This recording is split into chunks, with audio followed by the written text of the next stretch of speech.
పదవి రాజీనామాకు మండలి చైర్మన్ గుత్తా ఆమోదం తెలిపారు. బీఆర్ఎస్ నుంచి తనను సస్పెండ్ చేయడంతో రాజీనామా చేశారు కవిత. కవిత రాజీనామాతో నిజామాబాద్ స్థానిక సంస్థల నియోజకవర్గం ఖాళీ అయింది. దీంతో ఎమ్మెల్సీ స్థానానికి నోటిఫికేషన్ జారీ అయింది. ఇవాళ కేంద్ర కేబినెట్ కీలక భేటీ జరగనుంది. ఉదయం 11 గంటలకు ప్రధాని నరేంద్ర మోదీ అధ్యక్షతన ఈ సమావేశం జరుగుతుంది. ఈ భేటీలో పలు కీలక నిర్ణయాలు తీసుకునే అవకాశం ఉంది. చంద్రబాబు ఇవాళ ఢిల్లీకి వెళ్లనున్నారు. అమిత్ షాతో భేటీ అవుతారు. రాజ్యసభ స్థానాలతో పాటు కేంద్ర మంత్రివర్గ విస్తరణపై చర్చించే అవకాశం ఉంది. ఈ నెల 18న కుటుంబ సమేతంగా మేడారానికి వెళ్లనున్నారు సీఎం రేవంత్ రెడ్డి. 19న ఉదయం కుటుంబ సభ్యులతో అమ్మవారిని దర్శించుకోనున్నారు సీఎం. అటవీ శాఖపై AP deputy CM Pawan Kalyan సమీక్ష చేశారు. తీర ప్రాంత అడవుల రక్షణకు ప్రత్యేక టాస్క్ ఫోర్స్ ఏర్పాటు చేయాలన్నారు. ఈ నెలాఖరులోపు రూట్ మ్యాప్ సిద్ధం చేయాలని అధికారుల్ని ఆదేశించారు. ఇండియాకి సూపర్ ఫాస్ట్ మనీ ట్రాన్స్ఫర్ చేస్తామని మాటిస్తున్నారు. మరి మీరు హెల్ప్ చేస్తారా? ఏంటో హెల్ప్? $5,000 నోయిడాలో ఉన్న నవీన్ అన్నకి. నవీన్ అన్న నోయిడా అంధేరి గూగుల్ రేట్లకే సూపర్ ఫాస్ట్ మనీ ట్రాన్స్ఫర్లు అస్పోరా. జనవరి 31 నుంచి పార్లమెంట్ బడ్జెట్ సమావేశాలు జరగనున్నాయి. ఫిబ్రవరి 1న తొలిసారిగా ఆదివారం రోజు కేంద్ర ప్రభుత్వం బడ్జెట్ ప్రవేశపెట్టనుంది. తెలంగాణ శాసనసభ నిరవధిక వాయిదా పడింది. 5 రోజుల్లో 40 గంటల 45 నిమిషాల పాటు అసెంబ్లీ సమావేశాలు జరిగాయి.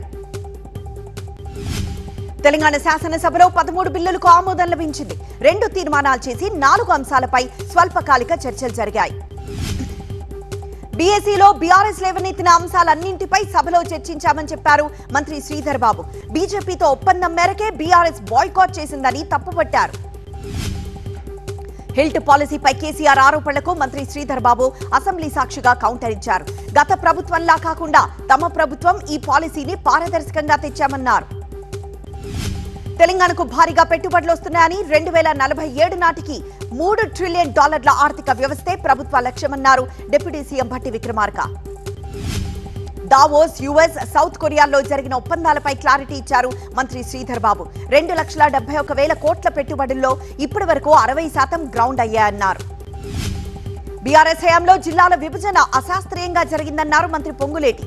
వారికి నచ్చిన మ్యాజిక్ ఫిగర్ వచ్చేలా విభజించారన్నారు. హెల్త్ పాలసీపై బీజేపీ ఎమ్మెల్యే మహేశ్వర్ రెడ్డి ప్రభుత్వంపై ప్రశ్నల వర్షం కురిపించారు. నగరం నుంచి తరలిస్తామన్న 22 పారిశ్రామిక వాడలు ఏ జోన్లో ఉన్నాయో చెప్పాలన్నారు. అసెంబ్లీలో బీజేపీ ఎంఐఎం మధ్య వాగ్వాదం జరిగింది. ఎస్ఐఆర్ పాలసీపై అక్బరుద్దీన్ ప్రధాని మోదీని విమర్శించడాన్ని మహేశ్వర్ రెడ్డి తప్పుపట్టారు. ఆలోచనలు కాగితాలపై ఉంటే చాలదని బీజేపీ ఎమ్మెల్యే పాయల్ శంకర్ ప్రభుత్వానికి చురకలంటించారు. గత పాలకులు బంగారు తెలంగాణ పేరుతో రాష్ట్రాన్ని అప్పుల పాలు చేశారన్నారు. ప్రభుత్వం తెచ్చిన ఈవీ పాలసీతో ఏడాదిలో 1,00,000 వాహనాలు అమ్ముడయ్యాయని మంత్రి పొన్నం చెప్పారు. ఈవీ వాహనాలకు ట్యాక్స్, రిజిస్ట్రేషన్ ఛార్జీలు మినహాయించామన్నారు. రాష్ట్రంలో ఇంజనీరింగ్ కాలేజీల ఫీజుల దోపిడీపై ఎమ్మెల్సీ విజయశాంతి మండలిలో ప్రస్తావించారు. దోచుకుంటున్న కాలేజీలపై చర్యలు తీసుకోవాలన్నారు. ఏపీలో స్వయం సహాయక సంఘాల ఉత్పత్తులపై సీఎం చంద్రబాబు సమీక్ష చేశారు. 23,000 ఉత్పత్తులకు అంతర్జాతీయ స్థాయి బ్రాండింగ్ చేయాలని సూచించారు. ఎస్ఐపిబిలో పెట్టుబడులకు 14 సంస్థలు ఆమోదం తెలిపాయి. 19,391 కోట్ల పెట్టుబడులకు సిద్ధమయ్యాయి.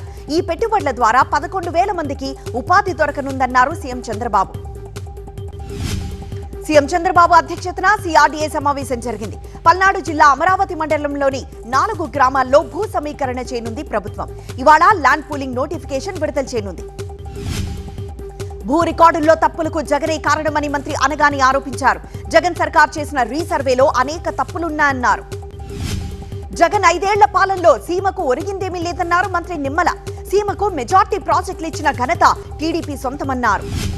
మంత్రి నిమ్మలకు క్యూబిక్ మీటర్కు క్యూసెక్కు తేడా తెలియదని వైసీపీ నేత గడికోటి శ్రీకాంత్ రెడ్డి ఎద్దేవా చేశారు.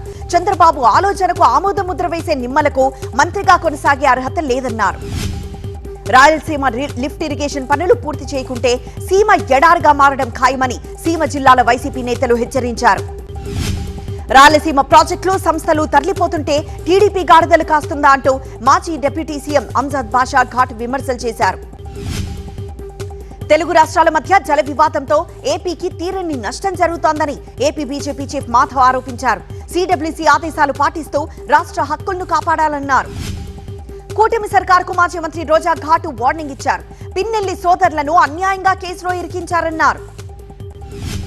రోజా వార్నింగ్ కు టీడీపీ నేత బుద్ధా వెంకన్న ధీటుగా కౌంటర్ ఇచ్చారు. నరహంతకుడు పిన్నెల్లి గురించి రాష్ట్రం మొత్తానికి తెలుసన్నారు. సోషల్ మీడియాలో విద్వేషపూరిత వ్యాఖ్యలపై కఠిన చర్యలు తీసుకుంటామన్నారు మంత్రి లోకేష్. ఇతర రాష్ట్రాలు, దేశాల్లోని చట్టాలపై అధ్యయనం చేస్తామన్నారు. తనపై ఎంపీ అవినాష్ రెడ్డి చేసిన అవినీతి ఆరోపణలను బీటెక్ రవి ఖండించారు. ఆరోపణలు నిరూపిస్తే రాజకీయాలను వదిలేస్తానంటూ సవాల్ విసిరారు. గ్రామాల్లో మంచినీటి వ్యవస్థను పటిష్టం చేయాలని అధికారులను ఆదేశించారు మంత్రి సీతక్క. పంపు సెట్లు పాడైన చోట వెంటనే రిపేర్ చేయాలని సూచించారు. వరంగల్ కోట భూములు అక్రమ కట్టడాలపై సీఎం రేవంత్ రెడ్డికి కేంద్ర మంత్రి కిషన్ రెడ్డి లేఖ రాశారు. కోట భూముల్లో ఆక్రమణలు తొలగించాలని కోరారు. రాహుల్ గాంధీ లీడర్ కాదు, రీడర్ అని విమర్శించారు బీఆర్ఎస్ వర్కింగ్ ప్రెసిడెంట్ కేటీఆర్. ఏం రాసిస్తే అదే చదువుతారని విమర్శించారు. కాంగ్రెస్ 2 ఏళ్ల పాలనలో గ్రామాలు మురికి కూపాలుగా మారాయని హరీష్ రావు అన్నారు. కేసీఆర్ పాలనలో పలు గ్రామాలకు కేంద్రం నుంచి అవార్డులు వచ్చాయని గుర్తు చేశారు. తెలంగాణ ఏర్పడిన తర్వాత కృష్ణా జలాల్లో జరిగిన అన్యాయాన్ని సరిదిద్దే అవకాశాన్ని బీఆర్ఎస్ ప్రభుత్వం వదులుకుందన్నారు బీజేపీ నేత వెదిరే శ్రీరామ్. కవిత కాంగ్రెస్ పార్టీలో చేరినా ఆశ్చర్యపోవాల్సిన అవసరం లేదని కాంగ్రెస్ ఎమ్మెల్యే మల్రెడ్డి రంగారెడ్డి అన్నారు. దానం కడియం తమ పార్టీలోకి వస్తారని ఊహించలేదన్నారు. సంక్రాంతి రద్దీ పేరుతో ప్రైవేట్ బస్సులు అధిక ఛార్జీలు వసూలు చేస్తే కఠిన చర్యలు తీసుకుంటామని రవాణా శాఖ హెచ్చరించింది. ముమ్మర తనిఖీలు చేయాలని అధికారులను ఆదేశించింది. సంక్రాంతికి ఏపీఎస్ఆర్టీసీ 8,432 ప్రత్యేక బస్సులు నడుపనుంది. ప్రత్యేక బస్సుల్లోనూ సాధారణ ఛార్జీలే ఉంటాయని క్లారిటీ ఇచ్చింది. నల్గొండ మున్సిపాలిటీని కార్పొరేషన్ గా అప్గ్రేడ్ చేయడంపై కాంగ్రెస్ శ్రేణులు సంబరాలు జరుపుకున్నారు. నల్గొండ క్లాక్ టవర్ లో సీఎం ఫ్లెక్సీలకు పాలాభిషేకం చేశారు. మనశంకర్ వరప్రసాద్ ప్రీమియర్ షో మొదటి టికెట్ ను వేలం వేయగా అమలాపురంలో వీరాభిమాని 1,11,000కు దక్కించుకున్నారు. అంబేద్కర్ కోనసీమ జిల్లా అమలాపురంలో సంక్రాంతి సందర్భంగా వ్యాపారులు వినూత్నంగా ప్రచారం చేసుకుంటున్నారు. రకరకాలుగా తమ బ్రాండ్లను జనాల్లోకి తీసుకువెళ్తున్నారు. సంక్రాంతి సందర్భంగా కైకలూరులో పోలీస్ ప్రీమియర్ లీగ్ క్రికెట్ పోటీలను ఎమ్మెల్యే కామినేని శ్రీనివాస్ ప్రారంభించారు. గుంటూరు ఛానల్ ను పర్చూరు వరకు పొడిగించాలని కోరుతూ పర్చూరులో నల్లమడ రైతు సంఘం ధర్నా చేపట్టింది. చుట్టుపక్కలున్న 50 గ్రామాలకు నష్టం కలుగుతుందని రైతులు తెలిపారు.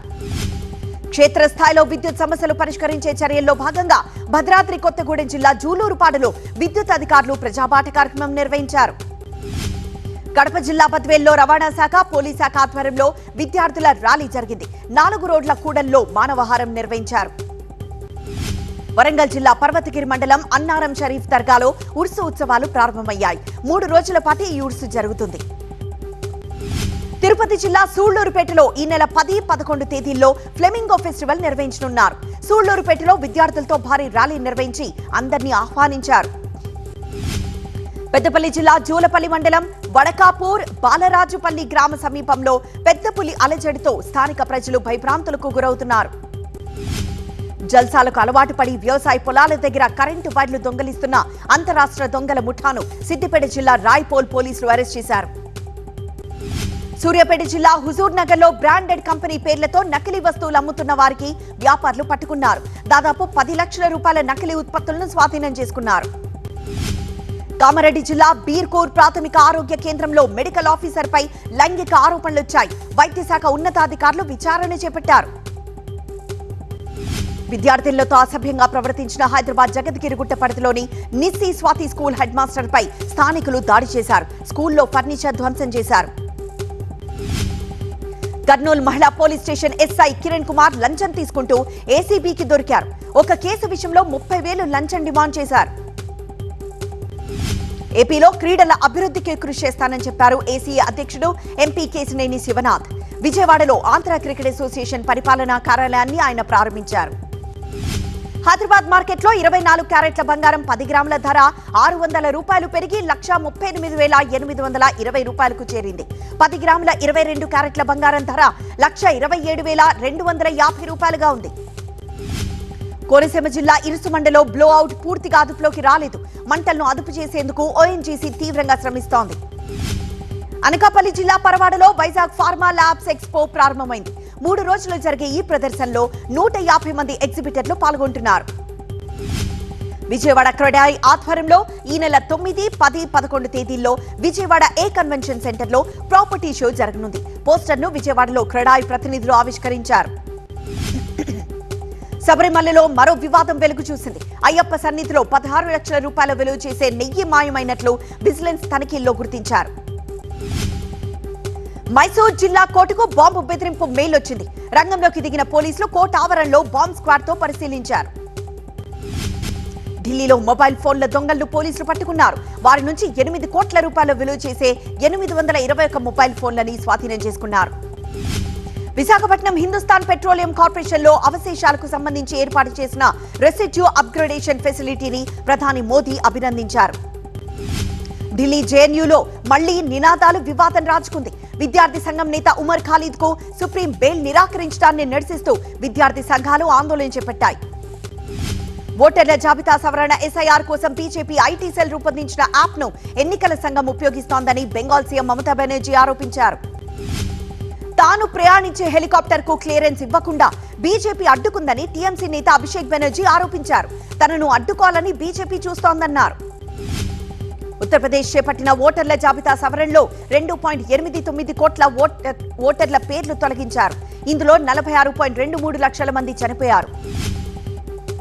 తిరుపరాంకుండ్రం దీపం విషయంలో తమిళనాడు డీఎంకే సర్కార్కు ఎదురుదెబ్బ తగిలింది.